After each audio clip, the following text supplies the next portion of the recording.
Salve, salve nação! Saudações rubro-negras! Temos aqui um vídeo trazendo as informações do nosso Mengão com as prováveis escalações para Flamengo e Vitória, jogo de hoje à noite, às 9 da noite, a bola rola no Maraca. Cara, é o seguinte, vamos falar aqui também da mudança de calendário da CBF, né? Referente à Copa do Brasil.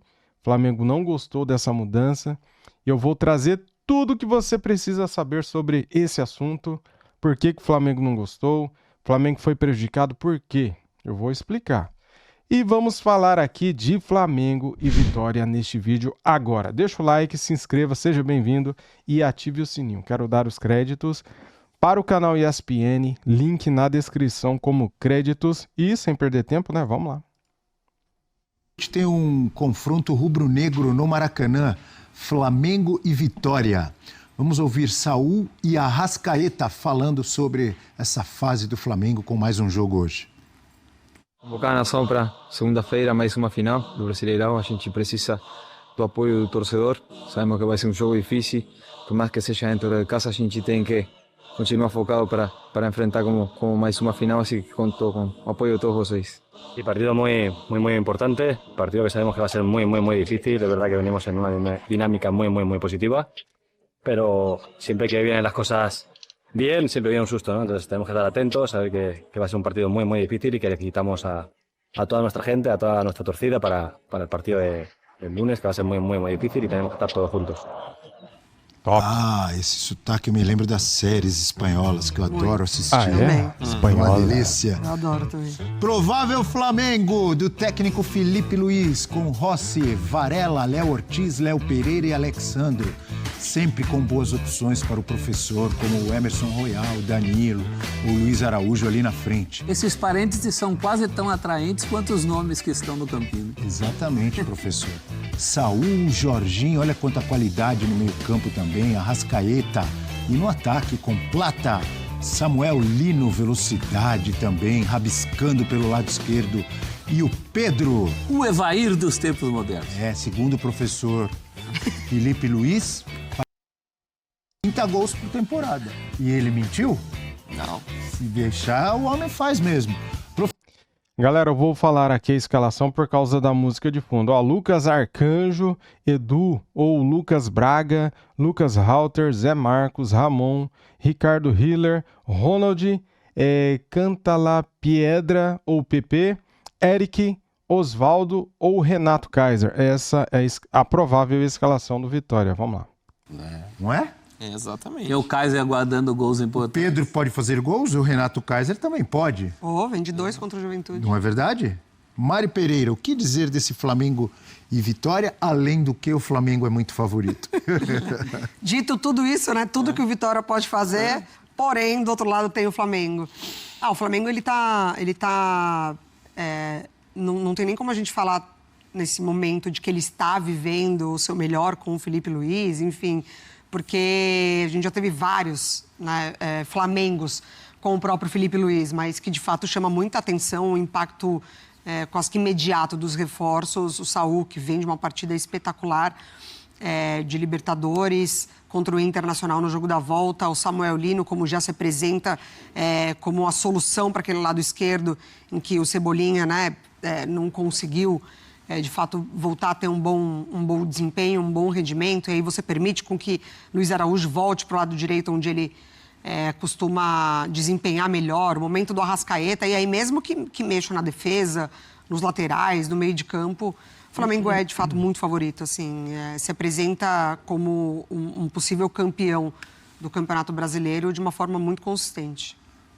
Um jogo valendo a liderança, ou a manutenção da liderança, ou uma perspectiva de distância em relação aos rivais, dificilmente o Flamengo deixa escapar, né? Dificilmente tem deixado escapar. O que resta ao Vitória, aquela resiliência, aquela consistência defensiva que o time passou a mostrar, principalmente depois que o Carille assumiu. Já no jogo de estreia, o Vitória perde um jogo para o Inter, em Porto Alegre, mas numa jogada muito mais casual de fim do jogo, fez uma partida bastante consistente do ponto de vista defensivo. Eu acho que essa é a chance do Vitória. Agora, é muito difícil você resistir ao Flamengo. Vitória vai ter que jogar talvez a sua melhor partida no ano, porque acho que é também o mais difícil compromisso do Vitória no ano, o Flamengo no Maracanã. E nessa semana de Copa do Brasil, o Flamengo, infelizmente para o torcedor do Flamengo, eliminado pelo Atlético Mineiro, ou seja, todo o foco para esse jogo de Campeonato Brasileiro, podendo repetir o time que jogou na Libertadores, jogou muito bem contra o Internacional, eliminando o Internacional no gigante da Beira-Rio. Que problemaço pro professor Carille, hein? Exato. E num momento que a gente até, alguns jogos depois da pausa, você olhava o Flamengo dominante, mas com dificuldade de criar chances claras. Aquela de roda a bola, mas não cria. Mas até isso já passou, né? E assim, lógico que o Vitória vai ter essa estratégia, imagino, né? De tentar neutralizar o Flamengo, linhas mais baixas. 10 atrás e um recuado? Exato. Algo que a gente já viu bastante o Carille fazer bem feito, mas ainda assim, acho que o momento do Flamengo é ainda melhor. A tendência é que o Flamengo jogue cada vez melhor, né? Porque os jogadores que acabaram de chegar estão se adaptando ainda. Você já tá vendo a dinâmica funcionando de Jorginho e Saul. Só tem o Eric Pulgar de desfalque. Você lembrou disso, né, Abel? De poder repetir a escalação. Faz tempo que o Felipe Luiz não consegue fazer isso. Então, é natural que o Flamengo seja muito favorito pelo momento, pela disposição dos jogadores, pela situação do calendário, de ter agora a semana livre. Então, é bastante favorito. Até porque essa dificuldade de furar retrancas que foi apresentada em alguns outros jogos não tem sido a tônica das últimas partidas. Então, acho que é um dia de amplo favoritismo dos dois líderes do campeonato. Um recuado e o Carille no banco. E talvez nem assim dê o DNA defensivo. Hoje o Vitória precisa de DNA defensivo. Como lembram os amigos Oswaldo Pascoal e Rafael Prats, a tática do morcego? Todo mundo pendurado lá atrás? Pendurado lá atrás. Essa é boa, hein? E talvez nem assim funcione. O Flamengo, Mari Pereira, empolgado pelo título mundial do seu time sub-20. Vitória nos pênaltis contra o Barcelona. Exato. Bicampeonato, né? Já tinha ganhado do Olympiacos no anterior. Com direito a gol de Lohan. E grande atuação do goleiro. Como é o nome do goleiro aqui? Deixa eu ver aqui que me fugiu o nome do garoto. Léo Nanete. Grande atuação do goleiro Léo Nanete. Falou que recebeu mensagem do Rossi antes do jogo. Mais de 45 mil pessoas. Isso que é legal também, hein? Mais de... e gol do Lohan. Mais de 45 mil pessoas no Maracanã para ver a garotada do Sub-20. E a gente sabe, o cara que vai no Maracanã e vê essa molecada do Sub-20, ele pode estar vendo um futuro ídolo rubro-negro. E às vezes o futuro técnico rubro-negro. Bem do lembrado, Felipe Luiz, hein? que vinha até desde o Sub-17, né? O Felipe Luiz foi campeão no Sub-17, não foi? Do mundo? Foi. Como técnico, né? E é isso. E a empolgação Sub-20, o ano passado.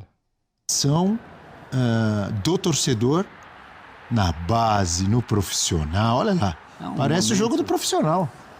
Um momento iluminado também por conta de um clube que um dia resolveu botar a sua casa em ordem, né? O Flamengo, que durante décadas foi até sinônimo de devedor no futebol brasileiro, um dia resolveu que não queria ser mais isso, que queria outra coisa na vida.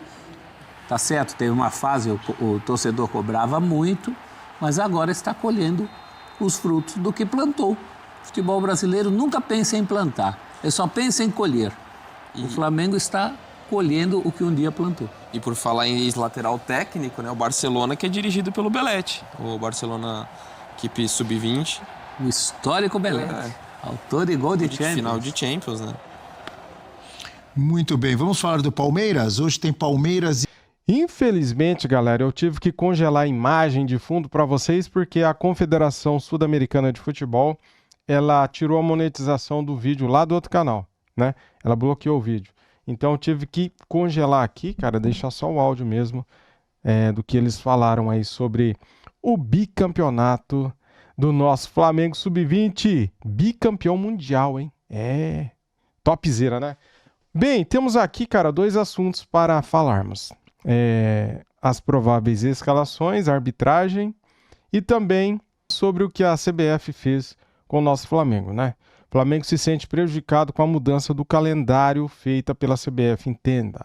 Primeiramente, vamos começar aqui pelas prováveis escalações do Flamengo e vitória encontros de rubro-negros, jogo válido pela 21ª rodada do Brasileirão. Flamengo e Vitória se enfrentam hoje às 9h30 da noite, com transmissão do Premier e também do canal Sport TV. Líder do Brasileirão, o Flamengo terá praticamente todo o elenco à disposição para enfrentar o Vitória, o que não acontece há um bom tempo. O único desfalque já conhecido é Pulgar, que se recupera de uma cirurgia no pé direito. Por causa de baixas por lesões e suspensões, o técnico Felipe Luiz não repete a escalação desde a final do Campeonato Carioca em março. Faz tempo, né? O Vitória não vence as 5 rodadas do Campeonato Brasileiro e precisa de bom resultado no Maracanã para melhorar a confiança de um time que deixou escapar 3 resultados positivos nos últimos minutos finais contra Sport, Palmeiras e Juventude. Ah, vai querer se recuperar hoje, engraçado isso, né? Transmissão Sport TV e Premier, ok, galera? A provável escalação do Flamengo, né? Já vamos direto aqui, ó, com Rossi, Varela, Léo Ortiz, Léo Pereira e Alexandro, sendo que Danilo pode entrar no lugar de Léo Pereira ou Léo Ortiz, tá?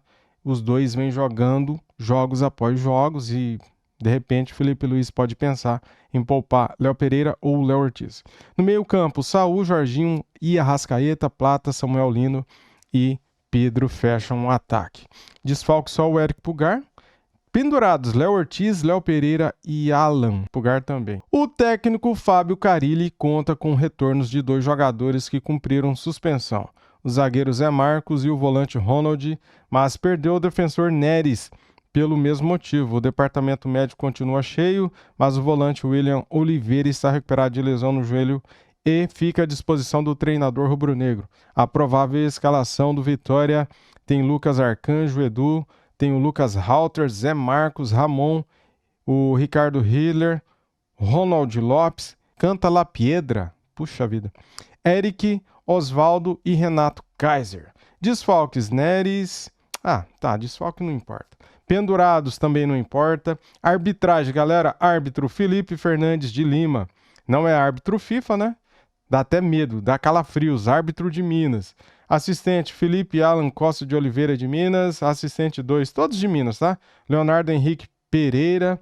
E o VAR, Marco Aurélio Augusto Fazecas Ferreira. Tomara que eles façam o trabalho deles bem feito, né, cara? Só isso que eu desejo. Agora vamos falar aqui do segundo tema do vídeo, tá? Flamengo se sente prejudicado com a mudança no calendário feita pela CBF. Entenda!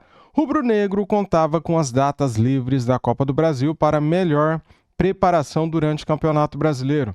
A mudança no calendário do futebol brasileiro, anunciada pela CBF no sábado, irritou os dirigentes do Flamengo e também a torcida. A entidade antecipou o fim do Brasileirão para o dia 7 de dezembro e adiou a final da Copa do Brasil para o dia 21 do mesmo mês. O rubro-negro havia sido consultado sobre uma eventual mudança e, na ocasião, posicionou-se frontalmente contra a ideia. Desde a eliminação da Copa do Brasil, o Flamengo planejava contar com as semanas livres durante as fases finais do torneio para melhor preparação para a reta final do Brasileirão e da Libertadores. Por que o Flamengo não gostou da mudança? O clube já tinha se organizado para ter 4 períodos sem jogos, semanas das semifinais e finais da Copa do Brasil, para focar nos treinos e na recuperação dos jogadores. Boa parte do elenco é convocada por seleções e não folgam nas datas FIFA. Tá bom para você? Enxergou a mudança como um favorecimento ao Cruzeiro, que dos 3 favoritos ao título brasileiro será o único com esse período para descanso e preparação nas semanas da Libertadores. Flamengo e Palmeiras ainda estão na disputa. A diretoria rubro-negra também se incomodou com uma mudança tão grande, enquanto vê resistência da CBF para pedidos mais simples, como, por exemplo, mexer no horário de um jogo. O Flamengo queria jogar hoje mais cedo, tá? E eles colocaram às 9 da noite, tá bom? É revoltante, né? O Flamengo acredita que a CBF errou ao montar o calendário da temporada sem levar em consideração que os últimos 6 campeões da Libertadores foram brasileiros, ou seja, a probabilidade seria alta de haver uma sobreposição de datas do Intercontinental com o Brasileiro em dezembro, mas não acha justo mudar as regras no meio do percurso sem que todos aprovem. Parabéns, é isso aí. Esse é o pensamento, cara. Eu acho que não é justo também mudar o jogo no meio do jogo, né? a regra do jogo, né? Porque... Nossa, tem tanta coisa para falar sobre isso. Antes da mudança feita pela CBF no sábado, se um time brasileiro conquistasse a Libertadores, teria que abrir mão da disputa da Copa Intercontinental ou da reta final do Brasileirão. Capaz, né, que algum time faria isso, né? A entidade faz questão de terminar o calendário em 2025 e não cogitou adiar as últimas rodadas para depois do Intercontinental, que acaba no dia 17 de dezembro, porque assim o torneio nacional só encerraria em 2026. Ou seja, a CBF se preocupa mais com os campeonatos estaduais do que com o Campeonato Brasileiro. Que absurdo, né, cara? Meu, se tivesse que jogar 2, 3 jogos para janeiro, que jogasse, cara. Que começasse mais tarde o campeonato estadual. Encurta o campeonato estadual, cara. Para os times grandes, o campeonato estadual serve de pré-temporada, de treino. O importante é o Campeonato Brasileiro, Libertadores e Copa do Brasil. E a CBF não, ela se preocupa com o estadual. Pelo amor de Deus, cara. O diretor de competições da CBF, Júlio Avelar, foi o responsável por enviar o ofício para os clubes informando da mudança. O mesmo dirigente havia consultado o Flamengo sobre a possibilidade de alteração do calendário. As respostas rubro-negras haviam sido contrárias e o anúncio feito no sábado pela entidade irritou a diretoria rubro-negra. Antes do jogo Intercontinental Sub-20 entre Flamengo e Barcelona no Maracanã, o presidente BAP encontrou com o presidente da CBF, Samir Chaldi, e reclamou da mudança. Tá aqui os dois, né, com a foto do Adriano Fontes, do Flamengo. A crise nos bastidores entre Flamengo e CBF foi divulgada primeiro pela Band Esportes e confirmada pelo GE. O clube planeja manifestar publicamente sua insatisfação com a confederação em nota oficial depois da partida desta segunda-feira contra o Vitória no Maracanã. A expectativa é que Felipe Luiz também comente o assunto na entrevista coletiva. O Flamengo é o líder com 43 pontos, com 2 pontos a mais e 2 jogos a menos em relação ao vice-Cruzeiro. Palmeiras é o terceiro colocado com 39, mas com uma partida a menos que o rubro-negro. Tá aí, cara, é revoltante mesmo, viu? O Flamengo tá revoltado, a torcida também tá revoltada, porque isso beneficia quem está na Copa do Brasil, né? Cruzeiro, que briga ali pelo título também, que são os times mais próximos. Porque assim, nas semanas que tiverem Libertadores, o Cruzeiro vai descansar. Na semana que teria Copa do Brasil, o Flamengo descansaria, treinaria. E o Palmeiras também. Só que agora não. As coisas se inverteram, né? O Cruzeiro foi beneficiado, porque para o Flamengo não vai parar. Na data FIFA, os jogadores serão convocados. Mais ou menos uns 9 convocados, né? O Flamengo terá. Ou mais até, sei lá. Vamos ver, hoje tem convocação do Carlo Ancelotti. E não só brasileiros, né? Contando também com os uruguaios e outros estrangeiros que temos no elenco. Mas para fechar o vídeo aqui, eu quero falar o seguinte. A CBF é uma bagunça, tá? O Samir Chaldi chegou agora, já estava feito o calendário. Mas essa mudança foi feita agora na gestão dele. Mesmo o Flamengo sendo contrário, ele mudou, né? Eles mudaram, né? O Avelar lá mudou. Então, cara, é uma bagunça a CBF, né? Lamentável, galera. Infelizmente, esse é o futebol brasileiro. Se o Flamengo for campeão da Libertadores, depois será um alívio, né? Nessa mudança de data. Só que agora não. Agora não é um alívio. Agora o Flamengo se sente prejudicado. Porque quem está sendo beneficiado neste momento é o Cruzeiro, né? É o Cruzeiro. Depois vocês vão entender melhor. Já entenderam, né? Todo mundo já entendeu. Saudações rubro-negras. Meu palpite para o jogo de hoje é Flamengo 4-0 no Vitória, tá bom? Valeu, fui!